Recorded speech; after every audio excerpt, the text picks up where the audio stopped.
Hola, ¿qué tal? Buenas noches. A nombre del Instituto de Capacitación y Aprendizaje Permanente, INCAP, es un gusto para mí darles la más cordial bienvenida a esta charla. El tema que vamos a compartir el día de hoy es salud mental y género. Para esto me permito presentar a quien nos acompañará esta noche, la maestra Yesenia Rubí Graciano Sánchez, que su formación académica pues muy amplia. Voy a compartir un poquito de ello. Es licenciada en psicología, maestra en pedagogía, maestra en género y derecho procesal penal. Dentro de su amplia experiencia laboral es docente en instituciones privadas y fue presidenta fundadora del Colegio de Psicólogos en el estado de Colima, entre otras actividades que ha desarrollado. Maestra, es un gusto para nosotros tenerla esta noche aquí en el foro de INCAP. Vamos, adelante, por favor. Pues muchas gracias, Ade. Nada más que el segundo apellido es Hernández. Ya le cambié el nombre. Hay una persona de la historia, sí, que es Graciano Sánchez, y es como bien común que nos vamos con esta. Sí. Pero es Graciano Hernández. Graciano Hernández. Muchas gracias, maestra. Bueno, vamos a hablar de salud mental y género. No podemos concebir la salud mental sin la definición que nos da la Organización Mundial de la Salud, ¿verdad? Que está está escrita tal y como consta en la Constitución misma. Nos dice la OMS que la salud mental es el estado de completo bienestar físico, mental, social, y que no solamente pues es la ausencia de alguna afección o algunas enfermedades, incluyendo pues también estos conceptos: bienestar subjetivo, autonomía, competencia, dependencia intergeneracional, el razonamiento de habilidades de realizarse pues de una manera intelectual o una manera emocional. Pero ¿en qué momento o por qué hablamos de una salud mental y género, maestra? ¿Qué nos cuenta de esto? Sí, fíjate, Ade, creo que dentro de las cosas que hoy en día hemos estado integrando a la psicología, pues ha sido una mirada un poquito más sociológica. Y en ese sentido, pues hemos tenido la oportunidad de cuestionarnos, pues cómo es que desarrollamos nuestra identidad, nuestro ser, nuestra persona en afectación por lo que nos sucede en el entorno. Y bueno, te comparto primero que nada que me defino a mí misma como humanista. Finalmente, pues me desarrollo de manera muy importante, muy fuerte en espacios educativos. Así que, pues sí, estamos con esta visión de apostar al desarrollo del ser humano. Y en ese sentido, bueno, todos aquí profesionales de la psicología sabemos que uno de los referentes más fuertes del humanismo en la historia, pues es Maslow.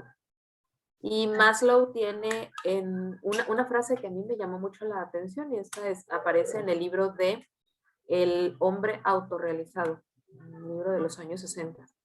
Y en ese libro, Maslow tiene una frase que dice que los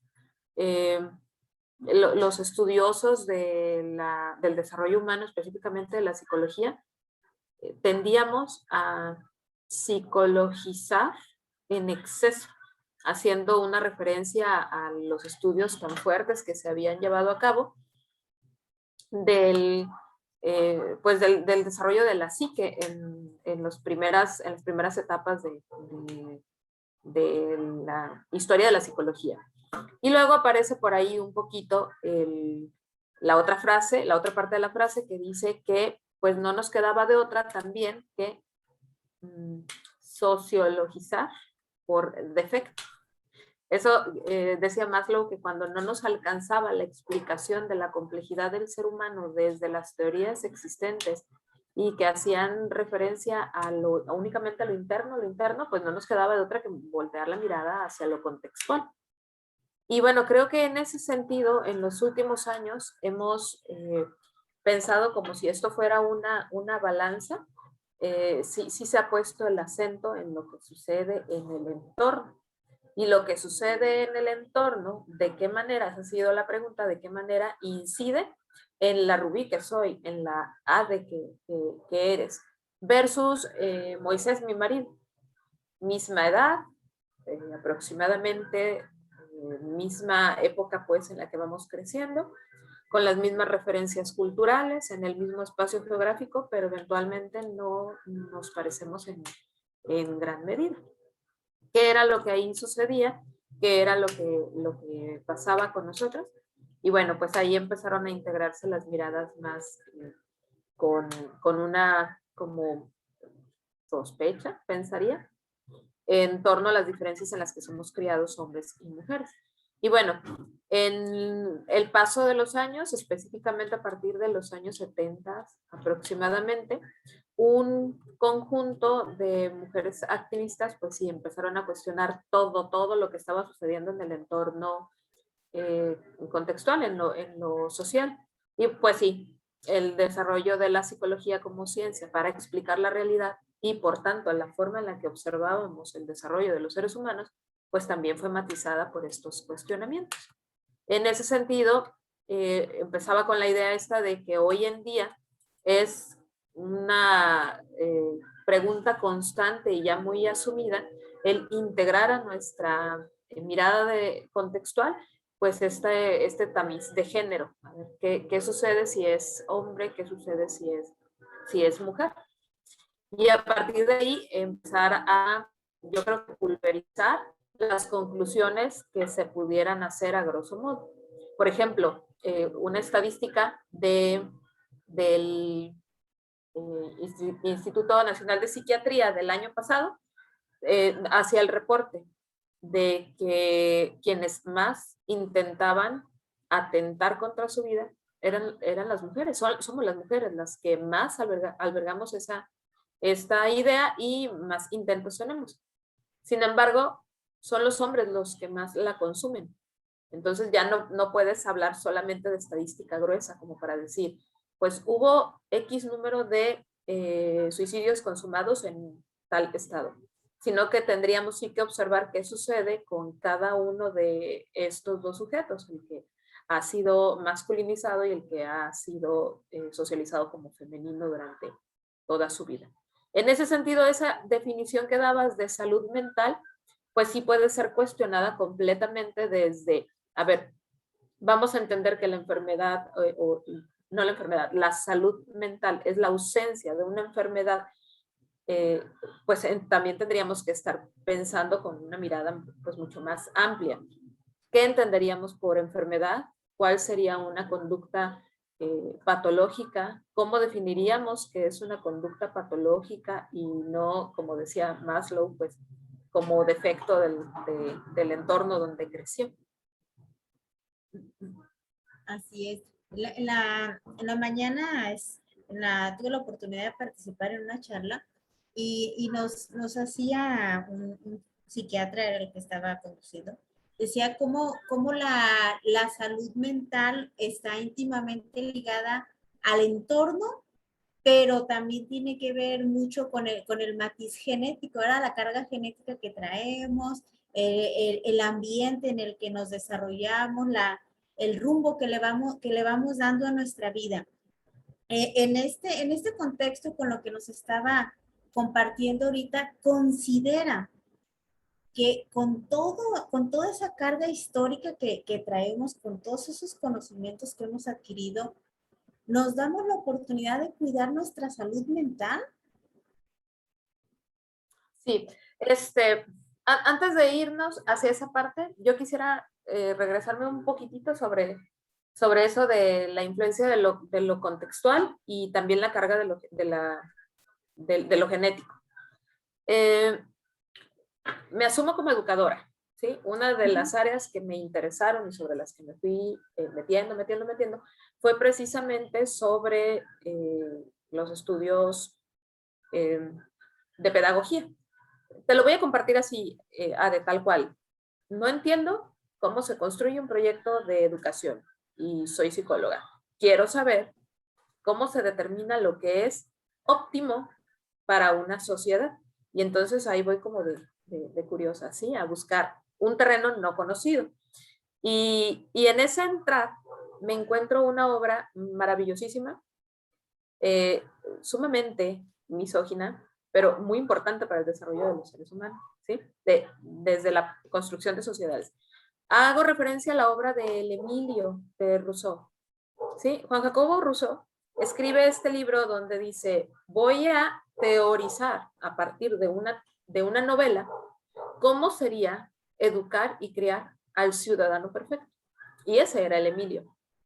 Mientras está escribiendo ese texto, obvio se decanta con sugerencias, técnicas, lo que tú quieras, para criar al varón perfecto. Pero el capítulo 5, específicamente el capítulo 5, dice Rousseau, no hay un Emilio perfecto sin una mujer. Por tanto, el Emilio necesita una compañera. Démosle la compañera y en la novela lo edifica como Sofía, la Sofía del Emilio. ¿Sí? Todo el capítulo 5 habla de cómo es necesario educar a una perfecta Sofía para un perfecto Emilio. Y te vas a sorprender de repente de lo que daba como receta de educación. Literal, por ahí como ese era como en el quinto o sexto párrafo, dice que hay que quebrar el espíritu de Sofía para enseñarla a estar a merced del Emilio, porque el Emilio es quien tendrá el proyecto familiar, presumiendo que la sociedad se sentaba en esta idea tradicional de familia. Por tanto, necesitamos educar de diferente forma a Emilio que a Sofía. Ahora sí, en términos emocionales, pensemos en las emociones bien básicas, esas que te salen en intensamente. ¿Quién experimentaría más alegría, Emilio o Sofía? ¿Quién experimentaría más enojo, Emilio o Sofía? ¿Qué haría Emilio con el enojo? Ahí viene en el libro. ¿Qué haría Sofía con el enojo? Pues se lo come, lo guarda, porque pues hay que obedecer a Emilio, ¿sí? En ese sentido, a mí me hace sentido, entonces cuando leo ese texto digo, ¡oh! Claro, aquí está lo que señalaba Maslow, y Maslow no tuvo la intención de preguntar cómo se autorrealizaba la mujer, solo estaba preguntando cómo se autorrealizaba el hombre. En esa teoría de Maslow, recordarás que habla de una pirámide donde la autorrealización pues es esta punta de acá, donde alcanzan plenitud. Ok, y habla de una existencia base. Y esa existencia base habla de la necesidad de cubrir una serie de requerimientos de carencia, les llamaba él. Es decir, si no cubres esa necesidad, entonces te enfermas. Sí me puedo imaginar, y la cuarentena llegó y nos dijo, ¡plaf!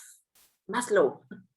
Sí me puedo imaginar que hay cosas de acá arriba, pensando en tu pregunta esta de cómo cuidar la salud mental, que van a verse minadas o débiles si eventualmente no se queda satisfecho lo de acá. Por eso todo el mundo decía, pues quédate en casa. Y fue año y medio que estuvimos con el quédate en casa. Pero resulta que ese quédate en casa nos ponía en cierta desventaja a todo el mundo, ¿sí? Especialmente a las mujeres sobre los compañeros varones. ¿Qué es lo que me quería detener un poquito? Sí hay diferencias importantes desde cómo vivimos la plenitud y la salud mental en función de esa presión que existe a partir de los proyectos de educación. Afortunadamente, con el paso de los años, pues se ha podido integrar al menos la crítica, como para que ya pienses y cómo lo hago para una chica, cómo lo hago versus la dinámica de un varón. Pero lo que sí te quiero compartir es esto, no se nos ha educado de la misma forma. Y la respuesta esa a la pregunta de ¿vamos a atender nuestra salud mental? Pues es que primero tendríamos que preguntarnos cómo concibo una óptima salud mental o la presencia de una salud mental. Hay una como muchos de los aportes al feminismo, los más importantes vienen de antropólogas, ¿sí? Y una de las antropólogas favorita bueno, mía y de muchas, es Rita Segato. Rita Segato habla en el libro de las estructuras fundamentales de la violencia, fíjate el concepto, un concepto que dice pedagogías de la crueldad. Y en ese concepto dice Rita Segato que a los hombres se les educa para desarrollar pues cierta crueldad a través de mandatos de masculinidad. Y ella dice, tienen que ser potentes, potentes físicamente, económicamente, sexualmente. Y cuando yo leo eso digo, por supuesto, en mi historia de vida yo parí una niña y un niño, y ninguno de los dos nació en diferencia. Nacieron completamente necesitados del apoyo de la madre. ¿De qué forma en el crecimiento se va a ir marcando esta tendencia, pues sí, a ejercer presión más en los varones que en las mujeres? Pues sí, es el entorno estructural que viene y lo marca. Entonces a mí se me ocurre preguntar, Rubí, ¿qué sucede con estos jovencitos que atentan en contra de su vida y lo logran a la primera? Pues es que hay de ellos y fallan. Rita diría, pues es que no ves que se le exige y se le exige incluso eficacia en lo que van a ejecutar. Y bueno, si no tienen la intención esta de la ejecución de un atentado en contra de su vida, pues sí hay otra serie de actividades en las que van a probar potencia. Por ejemplo, el consumo de sustancias. Por ejemplo, el despliegue de fortaleza y esas agresiones que pudieran llegar a tener entre compañeros varones. Y caso contrario, pues una tendencia a la sumisión en el proceso educativo de las chicas. El estado de salud mental de un varón de 18 años versus una chica de 18 años, para el paso de esos 18 años ya va a estar matizado de manera diferente.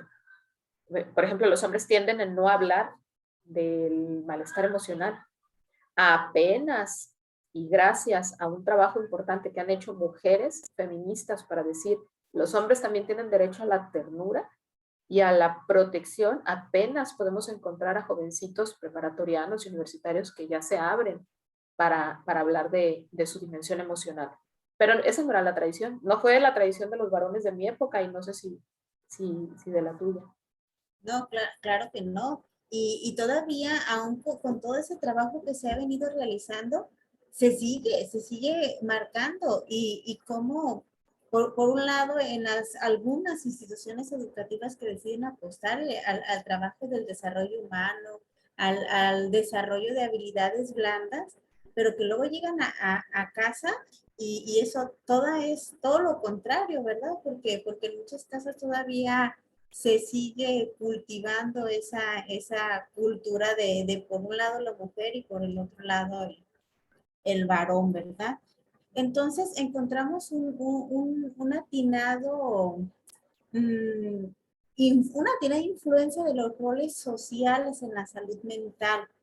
¿Cómo consideras que han venido marcando estos rumbos de vida o este desarrollo del ser humano, los roles sociales, cómo influyen en la salud mental? Fíjate que antes de pasar, yo me ando regresando, ¿verdad? Cada pregunta que me haces me regresa un poquito. Perdón, ese es el proceso que me llevo. Fíjate que ahorita yo quisiera precisar una situación. No podemos negar, y este sí también ha sido un trabajo muy importante del desarrollo de la psiquiatría. Es decir, no podemos negar que sí hay organismos que a nivel neurológico van a funcionar diferente, ¿sí? Y probablemente crecen en entornos muy en condiciones de igualdad, carentes pues de estas presiones que te estoy diciendo, y ahí estarán las condiciones de divergencia neurológica. Eso pienso que este discurso que hemos traído los últimos 10 minutos no anula esa realidad. ¿sí? Me estoy pensando, por ejemplo, en los estudios que se han hecho sobre, por ejemplo, personas con Asperger. O sea, sí existe, está documentado y sí requieren el acompañamiento psiquiátrico. Aquí lo que se está poniendo sobre la mesa es la necesidad de cuestionar de qué forma, y aquí ya nos vinculamos a esta última pregunta, de qué forma nos vamos construyendo como hombres y como mujeres, y en qué medida nuestra estabilidad psíquica depende de esa tradición. Yo pongo un ejemplo, mi papá tiene 61 años y creo que en el tiempo, yo tengo 39 años, en el tiempo que me ha tocado ser conscientemente la hija de, una sola vez lo he visto llorar. Y me niego a creer que en estos 39 años una sola vez haya estado triste. ¿Qué le ha impedido expresar su vivencia emocional o manifestarla? O, todavía más curiosa la cosa, ¿cómo lo ha gestionado? ¿Cómo le ha hecho para seguir adelante? Versus en la otra imagen que tengo, pues la imagen materna, sin problema, ¿eh? Cada que hay oportunidad y a cualquier felicidad, lágrima, enojo, lágrima, tristeza, lágrima. ¿De qué forma eso nos va a ir construyendo con una idea de sanidad de nosotros mismos, que vamos a entender como algo, eh, algo sano, ajá, algo respetuoso a nuestra propia vivencia? Por ejemplo, estábamos hablando de los mandatos estos de Rita Segato, los mandatos de masculinidad. Ella es una mujer académica que estuvo por ahí observando grupos de varones para saber más o menos cómo se edificaba la violencia, pero lo que ella descubrió como mandatos de masculinidad pues no difiere de lo que mis abuelas decían. Los hombres tienen que ser feos, fuertes y formales, y ahí ya hay una expectativa. Pero resulta que para las mujeres ni fealdad, ni fortaleza, y quizá ni formalidad. La manera en la que nos integrábamos a la sociedad pues era diferente. Por eso ha sido todo un reto integrar a mujeres a las esferas de toma de decisiones, es decir, el ejercicio del poder. ¿Cómo voy a saber exactamente qué significa para mí esta puntita de la pirámide, esta experiencia de autorrealización, si en realidad estoy muy limitada desde las opciones que tengo? Y bueno, a últimas fechas, pues ya hay otro tipo de fenómenos que también, gracias a esta mirada con sospecha feminista, pues nos hemos cuestionado muchas cosas. Te comparto algo bien personal. Ayer tengo una reunión con excompañeros de la maestría que yo estudié, y ahí ya hay dos compañeras que hicieron vida académica, se están candidateando al SNI y bueno, han hecho su trabajo de manera sostenida y con mucho trabajo. Y otros que estamos más por la vida profesional, no necesariamente la investigación. Y una de las doctoras me dice, Rubí, me invitaron a hablar sobre mi trayectoria profesional y no sé qué decir porque no quiero ser anecdótica. Es a propósito del 8M, ¿qué voy a contar? Y me pareció súper poderoso que dice, probablemente sí vivo algún tipo de violencia, pero no la identifico ni me siento violentada. Entonces me cuesta trabajo escuchar esto porque digo, a ver, ¿cómo? Vives en otro planeta, en otro país diferente al mío, porque aquí eres mujer y ya llevas una cuota así de diferencia. Entonces la estoy escuchando, ella sigue contando otras cosas, un poquito de cómo la invitan a esta charla, cómo no le dan como una estructura y ella tiene que contar su historia, pero no sabe qué. Cuando de repente le digo, oye, ¿y cómo te va con el tema de la triple jornada? Y me dice, ¿cómo? ¿Con qué? Dije, sí, con el tema de los cuidados de tu casa. Y me dice, eso lo tengo bien claro. Si yo me siento a escribir, las plantas se me mueren. Me tengo que sentar a escribir un artículo y rapidito me paro, moverle la cazuela y luego me regreso. Ok. Tiene bien interiorizado ese ritmo de trabajo como normal. O sea, está bien, pero estoy casi segura de que al término del día termina agotada. ¿Sí? Y entonces esto lo quiero vincular a los reportes de depresión en las mujeres. Realmente es un tema de depresión que se lo podríamos incluso atribuir a cuestiones neurológicas y por tanto te voy a dar una pastillita, o me detengo un poquitito a preguntar, señora, ¿Cómo vive su día a día? Cuénteme. Porque quizá no es que esté como neurológicamente divergente, sino más bien sociológicamente saturada. Y así tal cual, cuando empezamos a tener este diálogo, dice, la verdad es que es imposible que yo tenga la productividad académica al mismo nivel que un compañero varón. Misma edad, mismo rango, misma categoría para el SNI, pero pues yo tengo hijas, así que voy a estar metiéndome en la crianza. ¿Sí? Está como muy apasionada con esta parte, pero entonces sí me quedo a observar.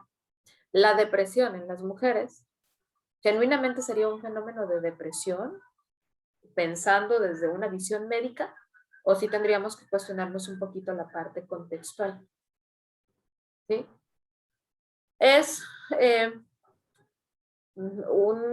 esto desde lo femenino. Yo estoy pensando el desarrollo ahora desde lo masculino, con esta necesidad de ser potentes. ¿Qué nos sucedió en el Estadio Querétaro con el partido este de fútbol que terminó en una barbarie? Muchos feministas salieron a decir, fueron los hombres, pero así con el dedito acusado, fueron los hombres y el machismo mata. Y bueno, varios hombres brincaron, saltaron y dijeron, la humanidad mata. Entonces yo regresaba y buscaba todos los videos y decía, no, en serio, no veo ninguna mujer golpeando. El ejercicio de la violencia ahí desplegada era completamente masculino. Yo no vi mujeres, perdóname, pero no vi mujeres. Las dos mujeres que vi eran mamás, una estaba protegiendo a su cría en las gradas y la otra iba corriendo con sus dos niñitos de la mano. Ambas en una conducta de protección por la violencia desplegada. Ok, desde la parte, todos los contactos que tengo en psicología, pues por supuesto que decían, hace falta educar con tolerancia a la frustración. Y yo, ¿pero por qué tolerancia a la frustración? ¿Por qué educamos a esos niños con la necesidad de competir y además erigirse como el ganador? Y bueno, súper celebrar, estimulando la felicidad en el que ganó y entonces pues discriminar al otro que se queda en el camino porque pues, híjole, tiene que tolerar que hoy no dio el ancho que pide Rita Segato. ¿Sí? O que dice Rita Segato, que la cultura pide, no es que ella lo pida. No sé si me estoy explicando. La idea sí es como utilizar este tamiz como para decir, a ver, ¿qué sucede si lo que le pido a una mujer se lo pido a un hombre? Espero que mi compañera académica le menea la cazuela mientras produce un paper. Ah, ok. ¿Y si se lo pido al compañero varón? ¿Sí? Seguro va a decir como nuestro expresi. Lo siento, no soy la señora de la casa. Así es, me recuerdo haber leído en una ocasión cómo hablaba de la identidad masculina y las alteraciones emocionales, porque pones el ejemplo ahorita del campo de fútbol, o sea, qué tanto le afecta emocionalmente al varón que su equipo no gane? O sea, ¿dónde queda esa necesidad de reconocimiento social que siempre está en disputa? Porque pues, ¿en dónde estoy yo? Pero también qué tanto le afecta o nos afecta a las mujeres tener al pendiente de que estoy trabajando y no alcancé a hacer la comida, o estoy trabajando y qué pasó, dejé la ropa en la lavadora.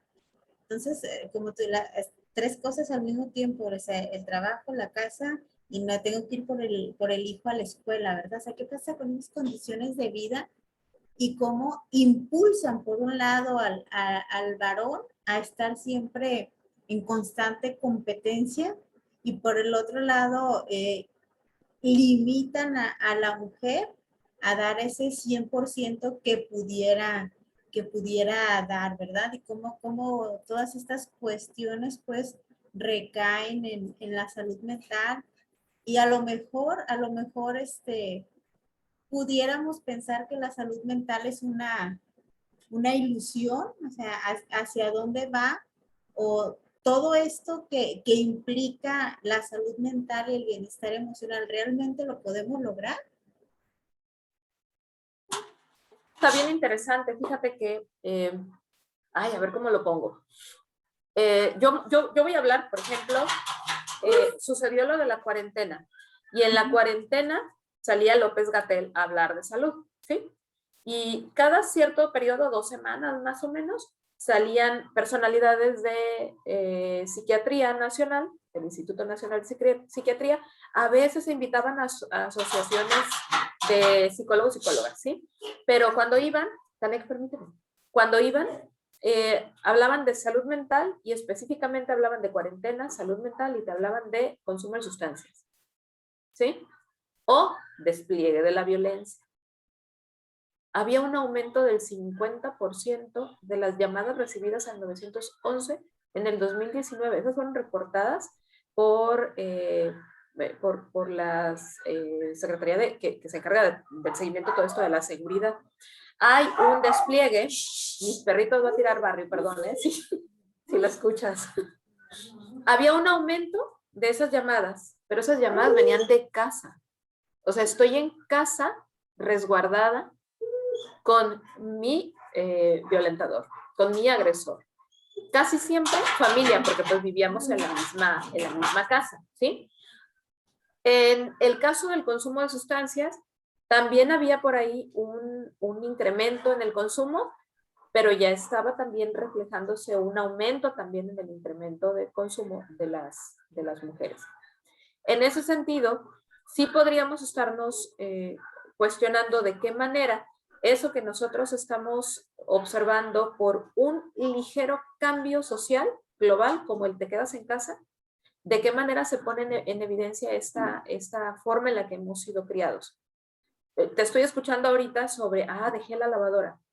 La verdad es que profesionalmente para mí, y yo me dedico mayoritariamente a la docencia, para mí fue terrible los 17 meses que estuvimos en reclusión. ¿Por qué? Porque me imaginaba como aquellos grandes circos que venían a Colima y que te decían, circo de 2 pistas. Bueno, pues es que en la pista A tengo a todas mis clases, conexiones, mis alumnos y yo. Y en la pista B, pues está el resto de la casa. Y mira que me reconozco como una mujer muy poco dispuesta a los cuidados. La verdad es que me siento y digo que el mundo avance. No te cuido la pista B, pero sí tenía compañeras que literal tenían aquí sentado al bebé mientras estaban ejecutando trabajo. Nunca me tocó ver a mí a los compañeros varones en ese despliegue, ¿eh? Un solo compañero.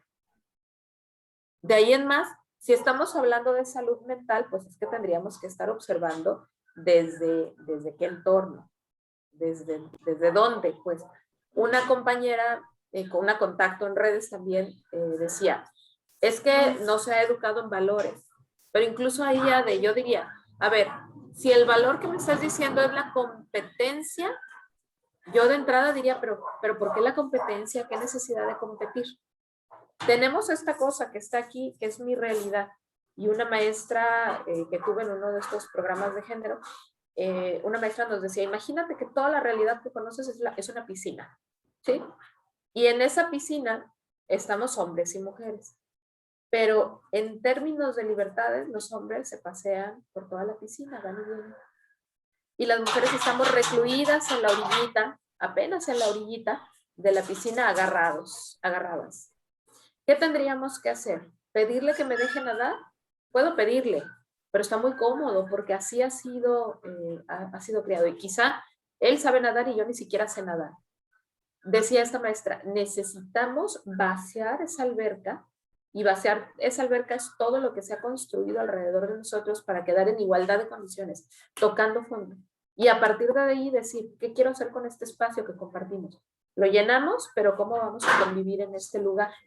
Y esa es una parte interesantísima porque, ¿qué crees? Tenemos más o menos de estudios feministas, yo creo que unos 300 años. No, como 400 años, yo creo. Y no hemos cambiado en gran medida, ¿eh? Hay gente bien privilegiada que viene y me dice, pero es que las cosas han cambiado. Digo, bueno, aquí en Colima. Pero ¿qué sucede si le subes tantitito y vas a Suchitlán? ¿De verdad han cambiado las cosas? Yo sí me cuestiono.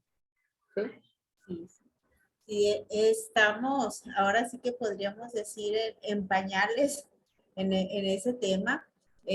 Podríamos decir desinformación, podríamos hablar de un estigma, podríamos hablar de infinidad de conceptos que a lo mejor se han quedado nada más en la letra o en el documento. Aún nos cuesta mucho trabajo avanzar, nos cuesta mucho trabajo dar ese paso.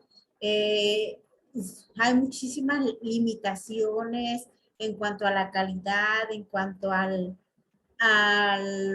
hablar de salud mental y sobre todo cómo ligar esa salud mental al género, cómo escasa atención, que si alguna persona solicita acceso pues a un médico, acceso a información, no se cuenta pues con todo, con lo necesario, ni siquiera con un lenguaje técnico pudiéramos decir de cómo inmiscuirnos en este tema tan amplio y tan interesante y tan necesario. Hablabas de vaciar la piscina, hablamos de una deconstrucción cultural para Claro. poder avanzar. Ujú. Fíjate, Ade, que quiero hacer una precisión y te acordarás que en la escuela nos enseñaron que los seres humanos somos y nos estudiamos desde tres esferas: lo biológico, lo psicológico y lo social. Llevamos unos minutos, muchos minutos hablando de lo social, porque creo que tradicionalmente es lo que menos habíamos observado. Pero me quedo pensando, también tenemos que ser responsables como profesionistas de la psicología. Yo, por ejemplo, veo un adolescente, viene a mi oficina o a mi espacio en donde trabajo y lo veo sumamente agitado, con signos de estar acelerado, con una respiración como entrecortada. Mi obligación inmediata es pedirle a la familia, yo estoy en un contexto escolar, pedirle a la familia que por favor hagan visita con el pediatra. Estoy hablando de 17, 18 años menos. Si ya no hacen visitas con pediatría, pues si son niñas, tiendo a pedirles que las lleven a consulta ginecológica por aquello de las hormonas. Y quienes van con el pediatra, hago referencia sobre el tema este del desarrollo hormonal. La verdad es que no puedo dar por hecho que somos solo la esfera social. Sería muy ingenuo decir, ay, soy lo que los demás hicieron de mí. Pues no, también traigo esa carga genética, ¿sí? Y a partir de ahí yo voy a ver cómo me voy desarrollando con ese entorno en el que voy a insertarme. A partir de ahí, descartando temas hormonales, temas de cualquier otra situación que pudiera estar cruzando a mi sujeto que tengo enfrente, ahora sí nos sentamos y hablamos de lo que contextualmente le está sucediendo. Porque de lo contrario, a lo mejor voy a hacer como tiros al aire. Voy a andar asumiendo que es exceso de presión en el tema de excelencia académica, ignorando que probablemente tiene un problema tiroideo. O sea, sí tengo que entender a la persona desde esta complejidad, pero lo que sí trato de decir es que no podemos disminuir o obviar la dimensión social, porque pues ahí estamos marcadas. Y lo naturalizamos, como esta compañera que de repente decía, no, pues es que yo no he tenido una vida extraordinaria. Entonces le digo, Dios, tienes tantos años durmiendo 5 horas, 4 horas, porque pues hasta que las hijas se duermen te sientas a producir. ¿De qué manera se afecta tu estado físico? Olvídate del mental, el estado físico con un promedio de sueño de 5 horas. Claro que sí, lo biológico también es muy importante.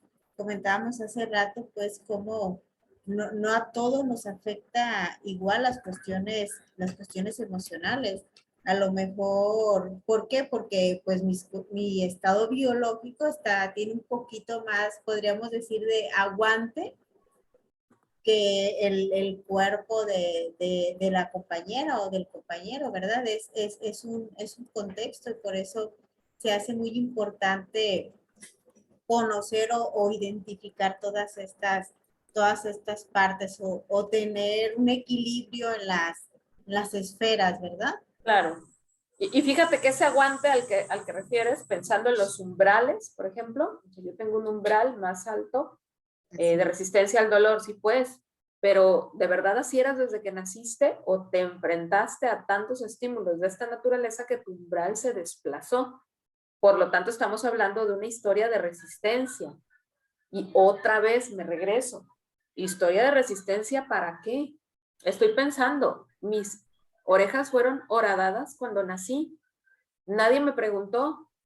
Y tradicionalmente, desde la ignorancia, así horadé las orejas de mi hija. No así las orejas de mi hijo. ¿Quién ya lleva una experiencia de dolor traumática? Obviamente la niña. Ni se lo pregunté, ni me lo cuestioné. Y al final del día representa una resistencia, una experiencia sí traumática sobre una sensación dolorosa. Así es, cómo vamos generando o reproduciendo cultura, ¿verdad?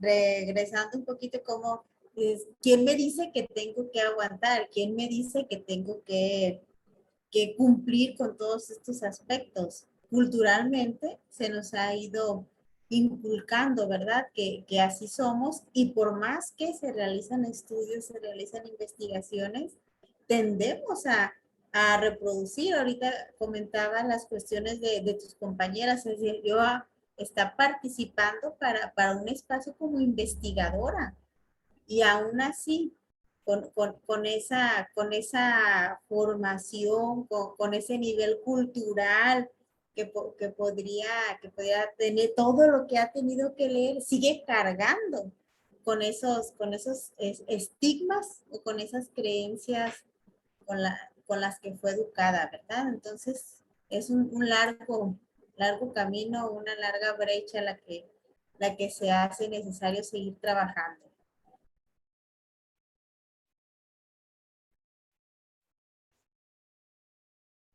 Pues agradecerte esta amena charla. No sé si tengas algún comentario final, algo que desees compartirnos.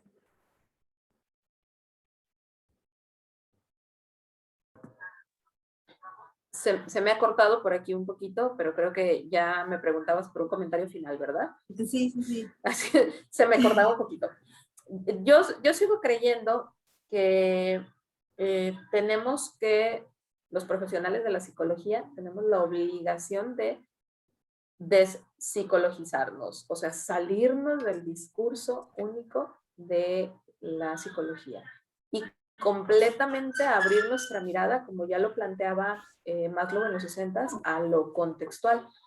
Y en eso contextual, pues sí, entrarle a los estudios sociológicos. Yo creo que sí es importante voltear la mirada para preguntarnos por qué pasa lo que pasa. Finalmente, la psicología no es otra cosa que el estudio de la forma en la que los seres humanos nos relacionamos con nuestro entorno. Nuestro entorno ahí está, solo es. Ese entorno son todos los fenómenos que vamos a encontrar, la luz del día, la oscuridad de la noche, todo lo natural. Pero ese entorno además estará mediado por el contacto con otros seres humanos que estarán enfrentándose a los mismos fenómenos, ¿sí? Nosotros también, nosotras solo vamos a hacer, tengo un cuerpo y este cuerpo estará limitado por sus funciones, por sus capacidades o dotado de habilidades que otros cuerpos por ahí no tendrán. ¿Cómo me relaciono con este mundo que solo es? ¿Quién determina las formas en las que me voy a relacionar? Por ejemplo, recuerdo muy clara a mi abuela que decía, era la primera en levantarme en mi casa y era la última en irme a dormir. Así por 40 años, hija. Dije, Dios, o sea, sí lo entiendo. Sí puedo entender. Y cuando tuvo hijas, las primeras en levantarse, pues de repente eran ellas, porque había que echar lonche, había que echar cosas por el estilo, ¿sí? Y luego prepararse para la escuela. Creo que sí tenemos, y eso es una observación que le he escuchado bastante al maestro Guillermo Zavala, que es un profesional de la psicología que trabaja bastante con el tema de las responsabilidades del ejercicio de la violencia en los hombres, o sea, este proceso de cuestionarnos. Y mucho de lo que decía Guillermo es, pues tenemos que salirnos del DSM, el número en el que vayas, y meternos, o sea, sí pararlo tantito y meternos un poquito más a la historia, meternos un poquito más a los reportes estadísticos de los fenómenos contextuales, que si la violencia, que si, o sea, ese tipo de cosas. Y cruzar o entender que ese manual de diagnóstico pues está contextualizado en un espacio geográfico, el cual estará marcado por las tradiciones como estas de perforar las orejas sin cuestionar a nadie, ni nada. Sí. Hace unos días platicaba con mi esposo respecto de eso. Tengo la oportunidad ahorita de hacer unas telementorías en salud mental y le digo, están muy encaminadas precisamente a eso, a aplicarnos a al contexto, a las cuestiones sociales, que es lo que realmente estamos viviendo.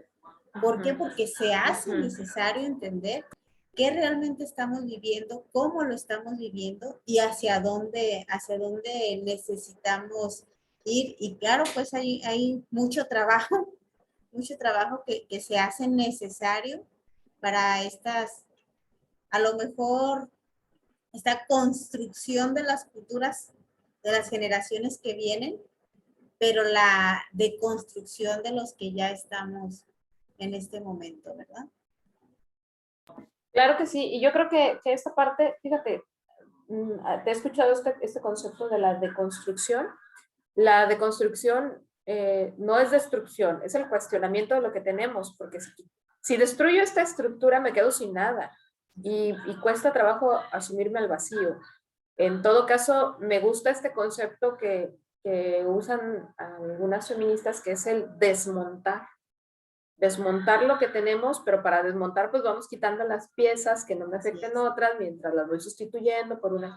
Y sí creo que estamos en un punto, Ade, en un punto histórico en el que se están desmontando y remontando algunas cosas con dinámicas más amables. Todavía tengo la impresión de que nos toca vivir una época histórica como si fuera un volado y la moneda estuviera justo ahorita girando en el aire. No sabemos cómo va a caer, si va a caer, hacia dónde se va a ir o quién la tendrá, pero al menos estamos en ese punto histórico en el que estamos cuestionando cosas. Pues muchas gracias, Rubí. En caso de que las personas que han estado acompañándonos en esta sesión y quienes la podrán ver en las redes sociales, en la reproducción, ¿en dónde te pueden encontrar para algún comentario extra, alguna asesoría o algún acompañamiento de tu parte? Otra vez se me corta un poquito, mi internet ha dado batalla. ¿Me preguntas sobre formas de contacto? Sí, ¿en dónde te pueden encontrar? Sí, gracias, sí. Hay una página que tengo por ahí un proyecto con una estudiante de psicología, vamos juntitas en eso de tratar de producir contenidos con esta mirada, es decir, cuestionar todo lo que tiene que ver con lo psicológico a través de este cruce social. Tal cual, la página dice sic.rubigraciano, así la podemos encontrar en Facebook. En Instagram también me muevo por allá, igual Rubí Graciano, aunque creo que los contenidos los muevo con mayor agilidad acá en Facebook. Es una plataforma que permite más como esta interacción. Pues muchas gracias por habernos dado la oportunidad de compartir contigo para INCAP. Es un gusto tener temas novedosos, temas actuales y temas que se hacen necesarios. ¿Por qué? Porque pues es importante estar informados y sobre todo estar actualizados. Te agradezco mucho, que tengas bonita noche, y aquí en INCAP tiene las puertas abiertas cuando tengan la oportunidad y quieras compartir con nosotros algún otro tema. Qué bonita, muchas gracias, lo recibo con mucho cariño. La verdad es que sí estaba un poquito preocupada porque la agenda del día había apretado y dije, bueno, ¿por dónde le vamos a dar? Pero sí fue una conversación, creo que muy nutritiva, me la llevo como experiencia y ojalá tengamos por ahí oportunidad de profundizar. Hay muchas cosas que podemos bajar como técnica, y en esa técnica pues ya viene como la aportación de nuestra parte. Gracias por la experiencia. Gracias a ti, que tengas bonita noche. Igualmente. Gracias por la invitación.